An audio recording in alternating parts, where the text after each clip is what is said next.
Puji Tuhan, sekali lagi kita berikan kemuliaan bagi Tuhan Yesus. Haleluya. Pada siang hari ini kita sungguh merasakan kebaikan Tuhan. Siapa yang merasakan kebaikan Tuhan? Haleluya, amin. Kita telah melihat segala kebaikan Tuhan, kita telah mengecap segala kebaikan Tuhan di dalam kehidupan kita. Mari kita menaikkan syukur kita mau bangkit berdiri, kita mau memuji Dia lebih lagi. Haleluya.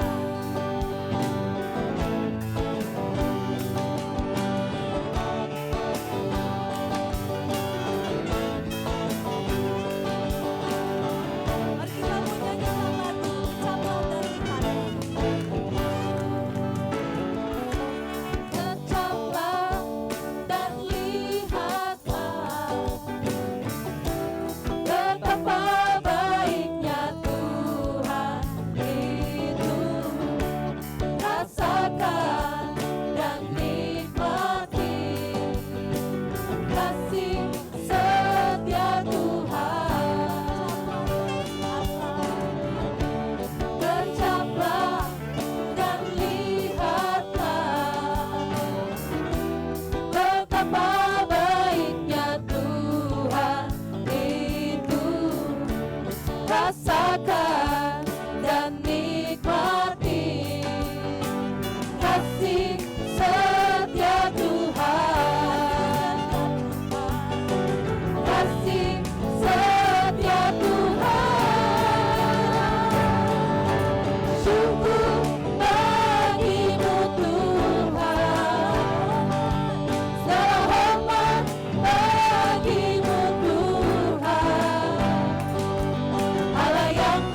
keselamatan, telah diberikan kuasa daripada Tuhan, amin. Amin. Kita mau memuji Tuhan lebih lagi, kita mau katakan oleh darah anak domba.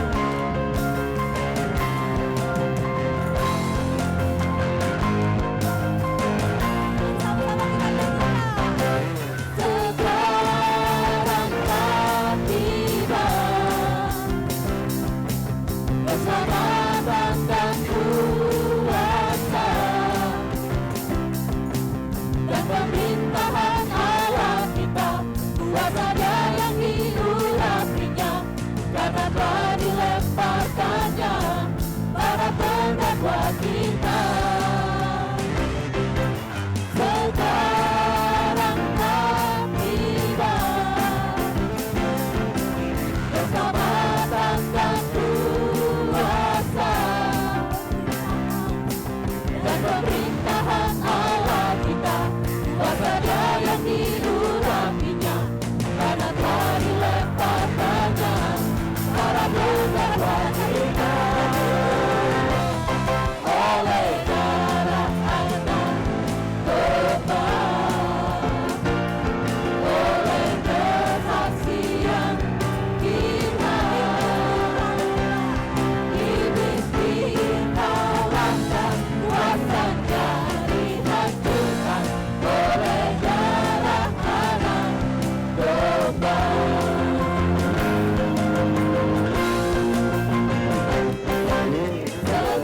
Sekarang kau tiba, keselamatan dan kuasa, dan pemerintahan Allah kita, kuasa Dia yang diurapinya, karena telah dilemparkannya para pendakwa kita. Oleh darah anak domba, oleh kesaksian kita,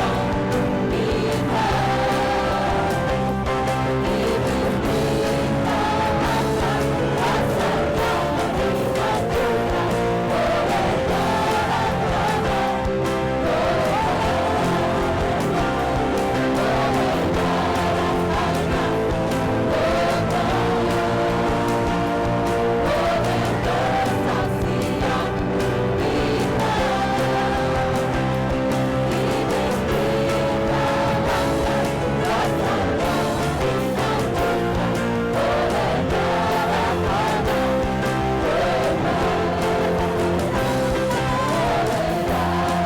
anak domba. Kesaksian kita. Oleh kesaksian kita, iblis dikalahkan, kuasanya dihancurkan oleh darah anak domba.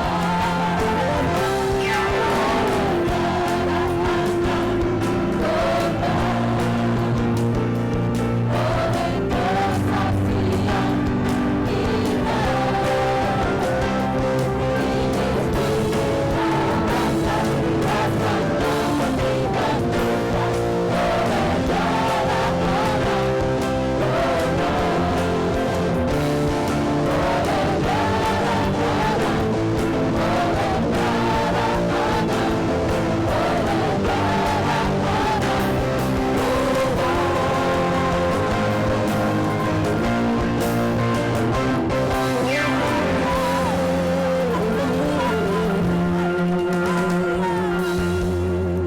Saudara-saudara, kita duduk kembali.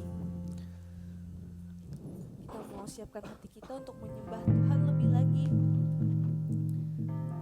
Kita mengucap syukur untuk segala kebaikan Tuhan di dalam kehidupan kita. Dia Allah yang mengasihi setiap kita. Dia Allah yang sanggup melakukan segala berkat dalam kehidupan kita. Mari kita menaikkan syukur kita lebih lagi kepada Tuhan.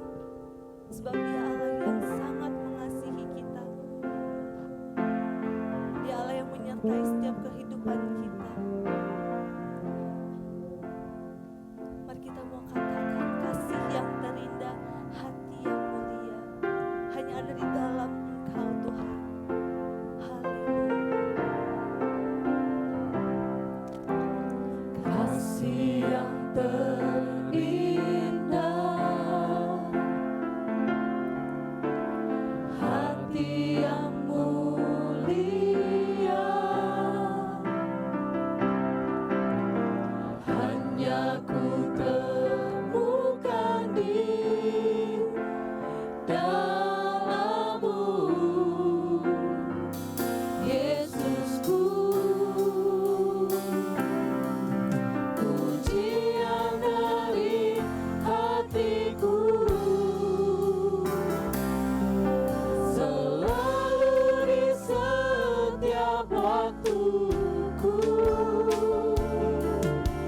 tiada pernah berubah kasih-Mu.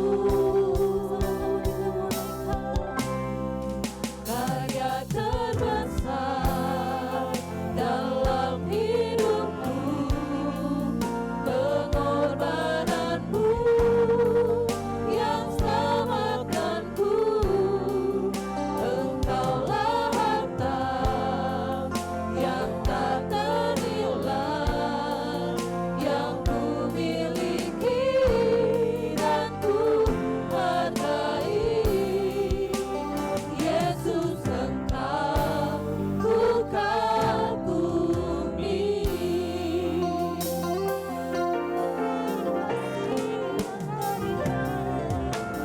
Kasih yang terindah,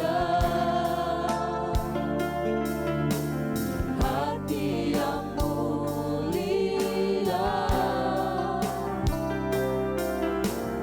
hanya ku temukan di dalam-Mu. Yesusku, pujian dari hatiku, selalu di setiap waktu. Tiada pernah berubah kasih-Mu. Karya terbesar dalam hidupku, pengorbananmu yang selamatkanku. Engkaulah harta yang tak ternilai, yang ku miliki dan ku hargai.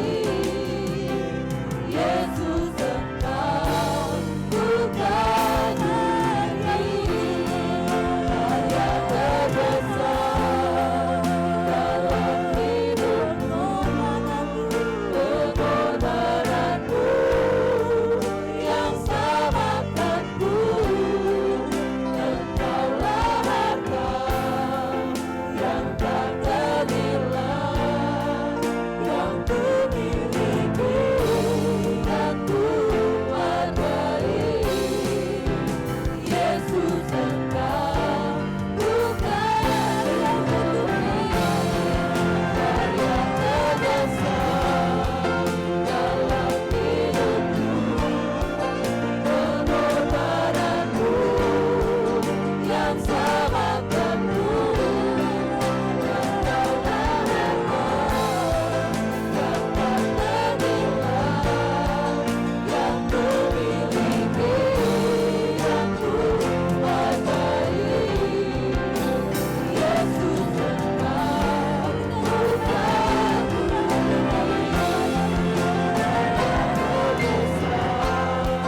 dalam hidupku, pengorbananmu yang selamatkanku. Engkaulah harta yang tak ternilai, yang ku miliki dan ku hargai. Yesus, Engkau ku kagumi. Yesus, Engkau ku kagumi. Yesus, Engkau ku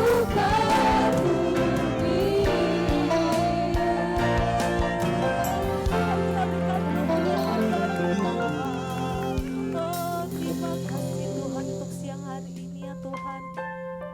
Kau telah kumpulkan kami di tempat ini ya Tuhan, untuk kami mendengarkan firman-Mu Tuhan, untuk kami melakukan akan firman-Mu ya Tuhan. Mari Tuhan Kau menjamah setiap kami ya Tuhan.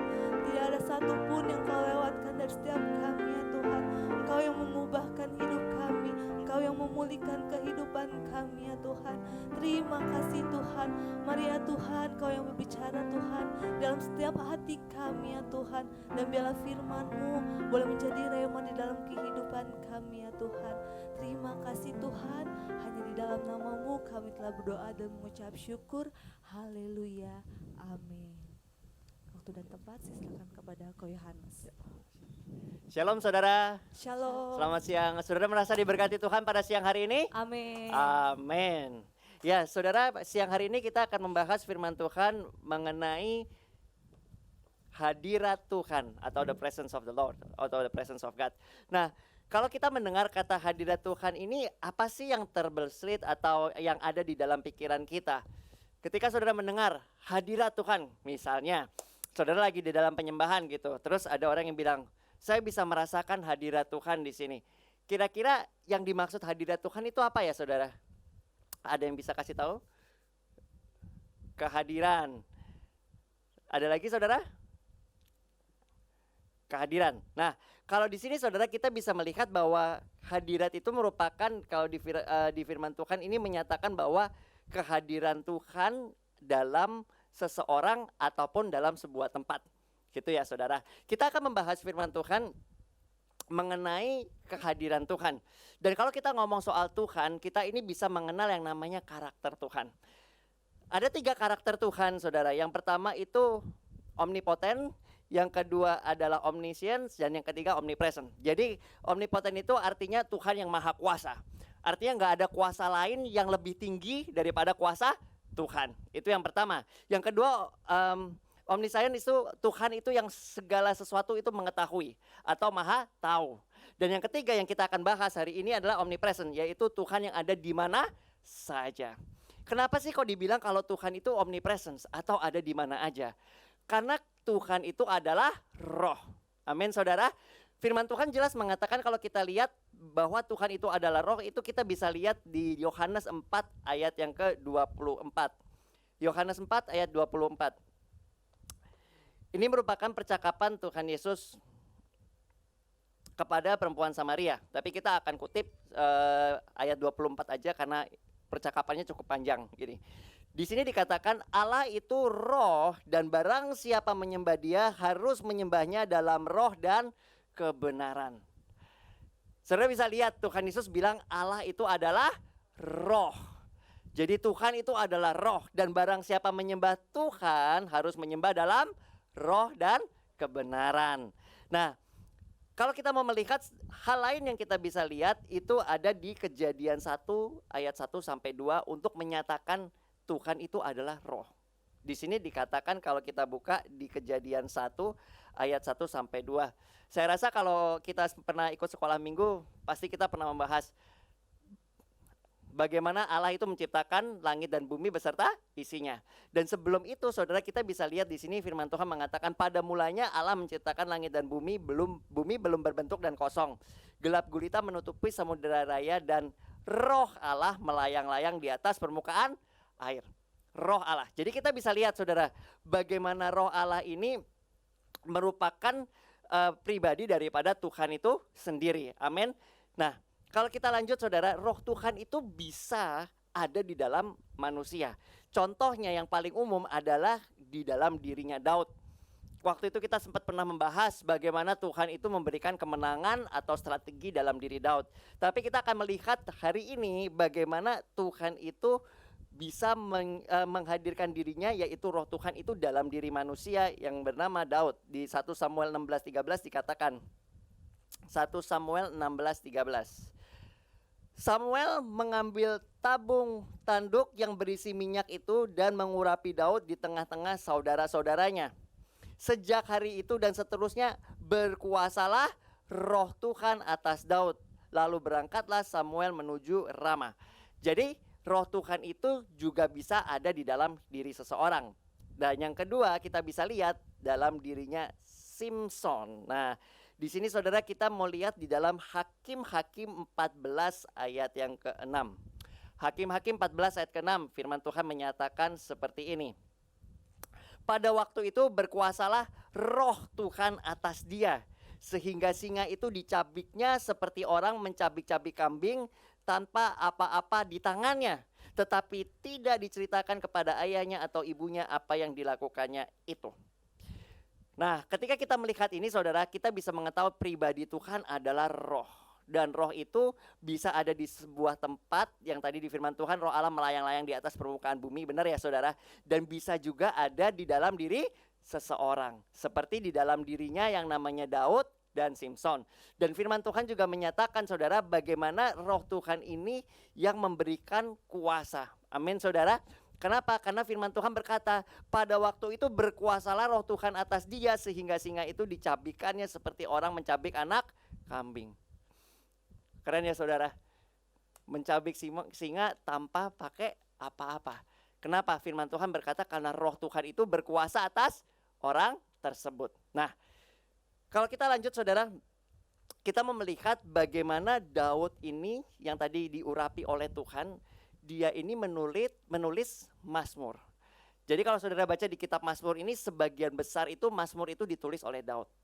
Dan kita tahu bahwa Daud itu menulis atas bimbingan daripada Roh Kudus. Karena firman Tuhan kan tadi bilang, kalau semenjak Daud itu menerima diurapi, maka Roh Tuhan itu tinggal dalam diri Daud. Nah, kita mau lihat apa sih yang Daud nyatakan mengenai Tuhan itu.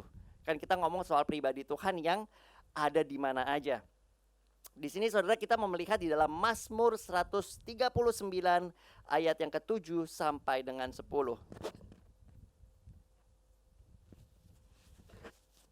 Mazmur 139 ayat 7 sampai 10. Demikianlah firman Tuhan. Kemanakah aku dapat pergi menjauhi rohmu? Kemanakah aku dapat lari dari hadapanmu? Jika aku mendaki ke langit, engkau di sana. Jika aku menaruh tempat tidurku di dunia orang mati, di situ pun engkau. Jika aku terbang dengan sayap fajar dan membuat kediaman di ujung laut, juga engkau juga di sana tanganmu akan menuntun aku dan tangan kananmu memegang aku. Mazmur Daud berkata, kemanakah aku dapat pergi menjauhi rohmu, Tuhan? Dan dia bilang di sini saudara, kalau aku mendaki ke langit, engkau di sana. Di dunia orang mati, engkau di sana. Aku terbang dengan sayap fajar, membuat kediaman di ujung laut. Di situ juga tanganmu yang menuntun aku dan memegang aku. Berarti saudara, ada nggak tempat di mana roh Tuhan itu nggak ada? Ada nggak tempat di mana Tuhan itu nggak hadir? Nggak ada. Kenapa? Karena di semua tempat Tuhan itu ada. Kenapa? Karena Tuhan adalah roh. Benar ya saudara? Mazmur Daud berkata, kemana aku dapat pergi menjauhi rohmu? Ya Tuhan, nggak bisa. Kenapa? Karena Tuhan ada dimanapun juga. Nah, kita mau melihat saudara, pada siang hari ini kisah dalam Keluaran 3 ayat 1 sampai 17. Kisah dari Keluaran 3 ayat 7 Keluaran 33 ayat 1 sampai 17. Ini mengenai Musa itu mendapat perintah Tuhan untuk memimpin bangsa Israel. Ada satu hal yang mau kita pelajari, beberapa hal yang mau kita pelajari dari kisah ini ketika kita ngomong soal hadirat Tuhan, ketika kita ngomong soal penyertaan Tuhan atau keberadaan Tuhan. Kita akan baca ya saudara dari Keluaran 33 ayat 1 sampai 17.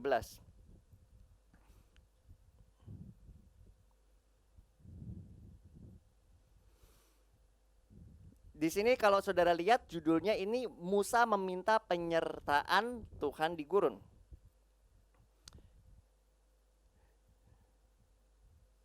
Firman Tuhan berkata seperti ini.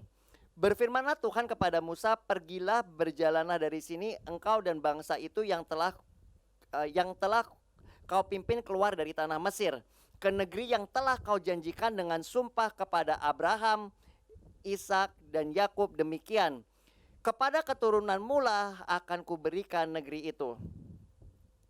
Aku akan mengutus seorang malaikat berjalan di depanmu dan akan menghalau orang Kanaan dan orang Amori, orang Het, orang Feris dan orang Hewi dan Yebus, yakni ke suatu negeri yang berlimpah-limpah susu dan madu, sebab aku tidak akan berjalan di tengah-tengahmu karena engkau ini bangsa yang tegar tengkuk, supaya aku jangan membinasakan engkau di jalan.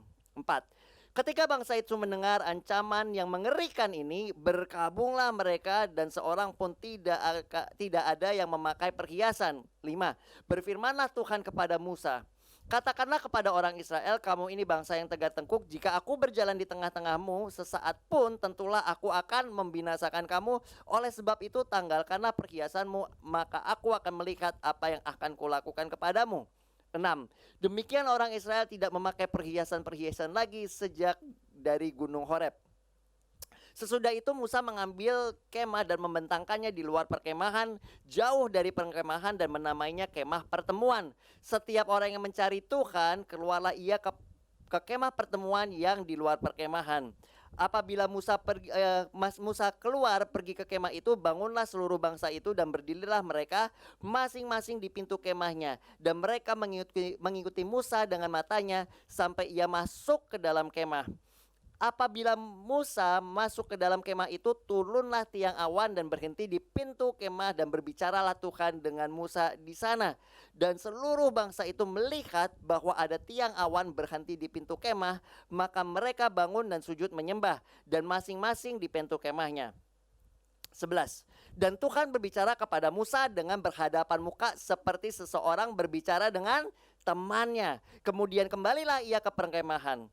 Tetapi abdinya Yosua bin Nun, seorang yang masih muda, tidaklah meninggalkan kemah itu. 12. Lalu berkatalah Musa kepada Tuhan, memang engkau berfirman kepadaku, suruhlah bangsa ini berangkat. Tetapi engkau tidak memberitahukan kepadaku siapa yang akan kau utus bersama dengan aku. Namun demikian engkau berfirman, aku mengenal namamu, juga engkau mendapat kasih karunia di hadapanku. 13.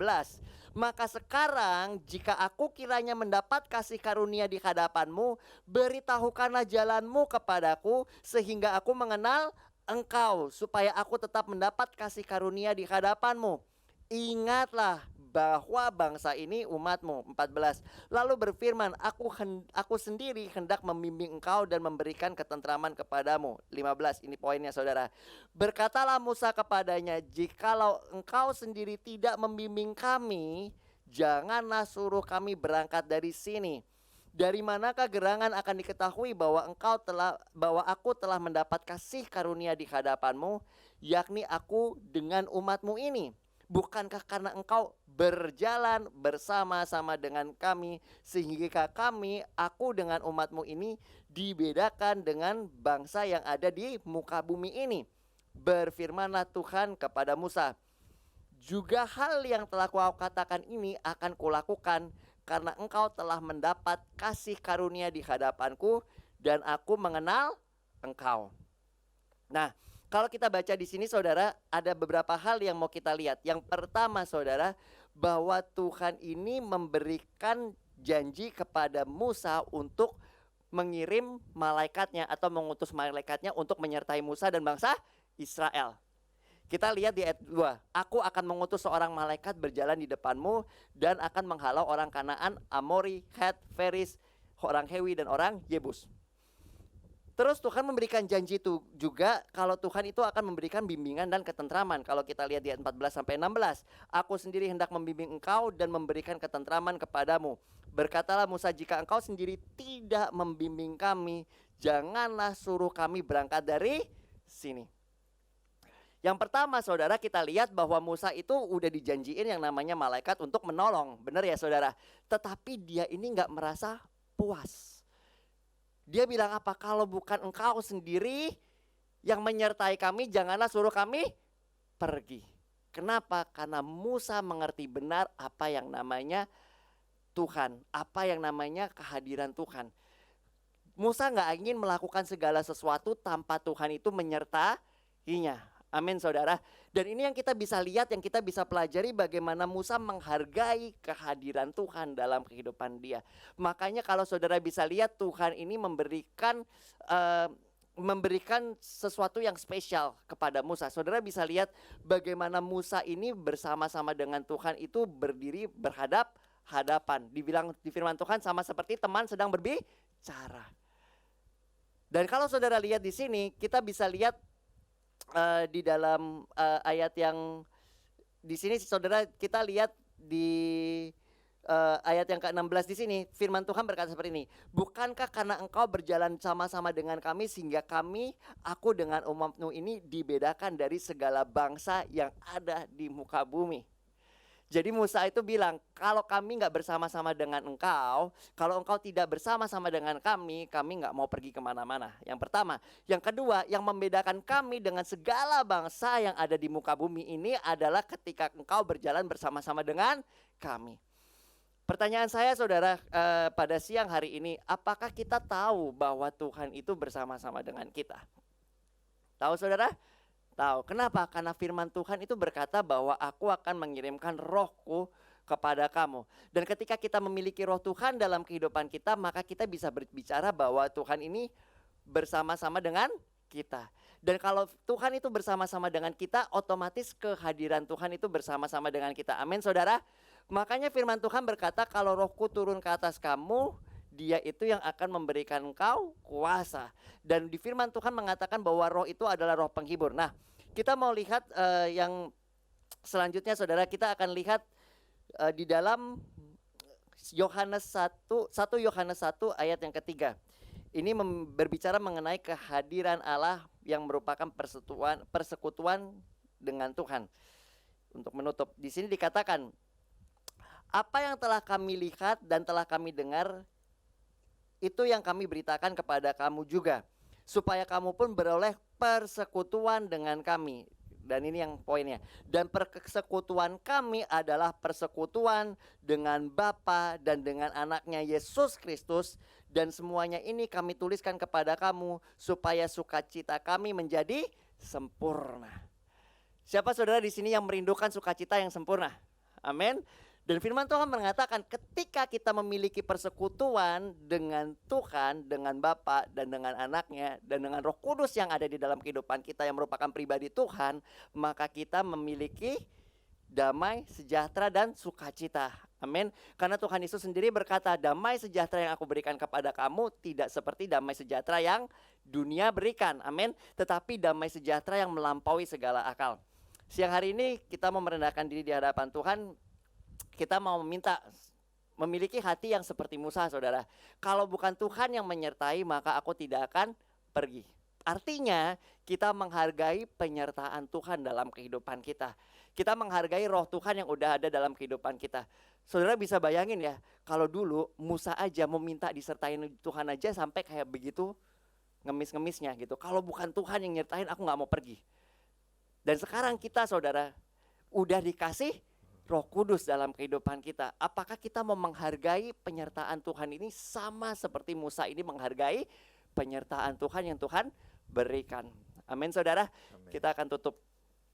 Tuhan Yesus, kami berterima kasih Tuhan untuk siang hari ini di mana kami bisa belajar akan firman-Mu Tuhan, belajar akan penyertaan-Mu dan kehadiran-Mu Tuhan. Di mana hadirat-Mu Tuhan bersama-sama dengan kami, karena kami memiliki roh-Mu yang tinggal bersama-sama dengan kami. Siang hari ini Tuhan kami berdoa supaya Engkau memberikan kami hati yang baru Tuhan. Hati yang mau Tuhan untuk melihat kepada kemuliaan-Mu Tuhan, melihat kepada roh-Mu Tuhan, melihat kepada pribadi-Mu Tuhan yang telah Engkau tetapkan dan tempatkan dalam kehidupan kami. Kami bersyukur Tuhan bahwa penyertaan-Mu selalu dalam kehidupan kami, karena janji-Mu berkata, sekali-kali aku tidak akan pernah meninggalkan engkau dan tidak pernah membiarkan engkau yatim piatu, tetapi aku akan menyertai engkau sampai akhir zaman. Dan kami percaya Tuhan, kalau penyertaan-Mu bersama-sama dengan kami, maka juga Tuhan hadirat-Mu bersama-sama dengan kami. Kesehatan yang daripada engkau bersama-sama dengan kami, pemulihan terjadi dalam kehidupan kami, dan sukacita dan damai sejahtera yang daripada-Mu juga melimpah dalam kehidupan kami. Berterima kasih Tuhan untuk setiap janji yang Kau berikan Tuhan, karena Engkau Allah yang setia dan yang tidak pernah meninggalkan perbuatan tangan-Mu. Di dalam nama Tuhan Yesus kami berdoa dan mengucap syukur. Haleluya. Amin.